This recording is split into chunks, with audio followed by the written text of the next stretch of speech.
ste dneska raňajky? Aj mi poviete, čo ste raňajkovali dneska? Vajíčka s toastom. Super, to je celkom chutné. No, napríklad, čo ešte? Sofie. Sofie neraňajkovala. No, ešte mi povedzte, čo ste mali na raňajky? Perky s rožkom. Perky s rožkom. Ešte niekto chce povedať, čo papal? Jogurt. Jogurt. A rodičia vám ešte k tomu niečo dali? Nejaké mliečko alebo nejaký čajík? Bol? Vodu. Voda. A čistá? Či farebná? Čistá. Čistá. Kto mal čajík? Nepili ste čaj dneska ráno? A čo ste pili? Vodu. Kto ešte pil vodu? Vodu. Vodu. Super. Dospelí, čo si dávajú ráno namiesto vody? Kávu. Kávu, aby sa prebudili, nie? A ja som mal dneska ráno kávu. No a predstavte si takú situáciu, že by boli vajíčka s toastom, že by boli jogurtík alebo párky, ale nebola by voda. Čo by sme robili? Kde by sme šli na vodu? To studne. Do akej? Nejakú by sme našli, hej? No, tak Sofia už preskočila 4 strany pomyselné, tak možno by sme išli do obchodu a kúpili si vodu. Alebo čo by sme ešte mohli robiť? K susedom, že požičajte nám troška vody.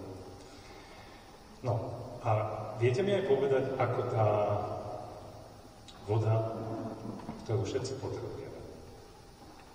Na raňajky, na obed, na večer. Niet človeka, ktorý by vodu nepotreboval. Poznáte takého? Nepoznáte.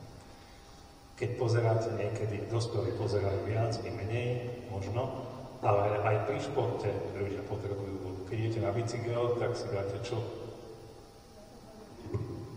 Vodu. A prečo? Prečo si tam nedáme, ja neviem, nejakú čokoládu? No a keď budeme smední, tak sa z čokolády asi moc nenapijeme. Presne tak. Hej. Človek si zoberie vždy vodu, keď je smedný, keď sa vyčerpá, keď športuje. Budú vás učiť v škole, že potrebujete mať pitný režim. Viete, čo to znamená? Že ráno, viete? Tak dajte. Ráno, cez obed a večer. A ešte aj, cez každú prestávku v škole si dávam vodu. A dokopy koľko by to malo byť? Viete? Aspoň 2 litre. Super. Aspoň 2 litre pre vás, pre dospelých ešte aj viac, podľa toho, že samozrejme, čo človek robí. Pamätáte si ešte na svätého Františka? Svätý František chváli nie len slnko, mesiac, minule sme mali čo? Vietor, ale svätý František chváli aj vodu. A viete ako? Vám to prečítam.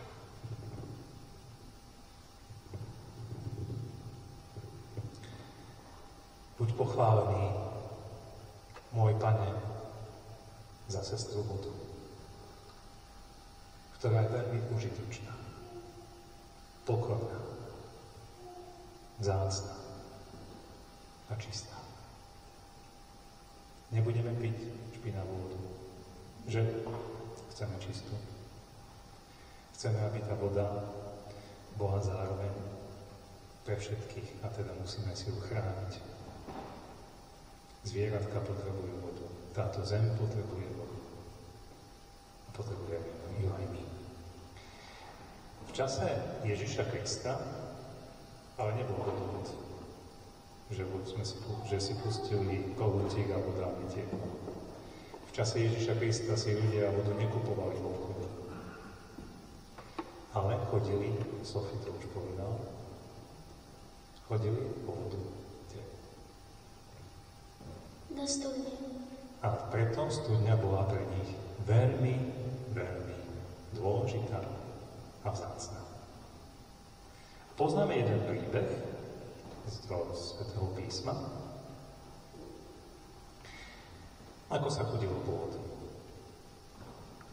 Istá žena sa vybrala po vodu na obed s prázdnym článom. Tak prichádza žena, ktorá sa chce postarať o svoju rodinu, aby mali v doma čerstvú vodu. A tak príde ku studni a čo urobí? Naberie si vodu.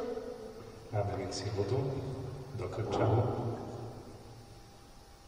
ktorá je čistá, vzácna a ide domov, lebo potrebuje, aby všetci doma túto vodu mohli mať. Aj obyvateľia doma, aj zvieratka, aby táto voda bola pre nich vzácna. Mohli ju rozlievať, mohli ňou čapáriť, vážili si. František nás učí, aby sme si vážili vodu. A prišla istá Samaritánka k Jakubovej studni. To čítame v Evanjeliu.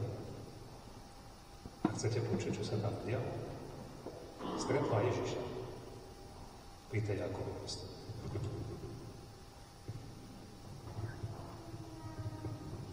Ježiš prišiel do samarijského mesta, ktoré sa volá Sychar. Nedaleko pozemku, ktorý dal Jakub svojmu synovi Jozefovi. Bola tam Jakubova studňa. Ježiš, unavený z cesty, si sadol k studni. Bolo okolo poludnia. Tu prišla po vodu istá Samaritánka. A Ježiš jej povedal: Samaritánka, daj sa mi napiť. Samaritánka mu povedala: ako si môžeš ty žiť? Pýtať odo mňa Samaritánky vodu. Židia sa totiž Samaritánky vôbec nestýkali. A Ježiš jej na to povedal: keby si poznala Boží dar a vedela, kto je ten, čo ti hovorí, daj sa mi napiť, ty by si poprosila jeho a on by ti dal živú vodu. Žena mu povedala: Pane, ako mi chceš dať živú vodu, veď ani vedro nemáš? Si jazda väčší ako náš otec Jakub, ktorý nám dal túto studňu? A Ježiš jej povie: každý, kto bude piť túto vodu, bude vždy smätný. Ale kto sa napije z vody, ktorú mu ja dám, nebude nikdy smätný. Tá Samaritánka už si nenabrala vodu do studne. Utekala s radosťou domov a povedala všetkým: našla som Mesiáša. Viete, čo nám dáva Pán Ježiš? Dáva nám takúto živú vodu. Každé ráno, každý obed, každý večer ju chceme piť, aby sme naplnili pitný režim. Ale Ježiš nám dáva ešte inú vodu. A viete, aká je tá voda? Dážď. Dážď. Áno, aj to je Boží dar. Tá voda je on sám. Ak budeme prijímať jeho v Božom slove, tam, na oltári, tak bude nám dávať život. František nás učí, aby sme boli aby sme si vážili túto vodu, ktorá je mokrá, ktorá je čistá a ktorú potrebujeme. Ale zároveň nás František učí, aby sme pozerali na Ježiša. A on nám dá všetko potrebné. Chcete takto Ježiša príjmať? A chcete byť vďační aj za vodu, ktorú nám Boh dáva? A budeme si vodu aj chrániť.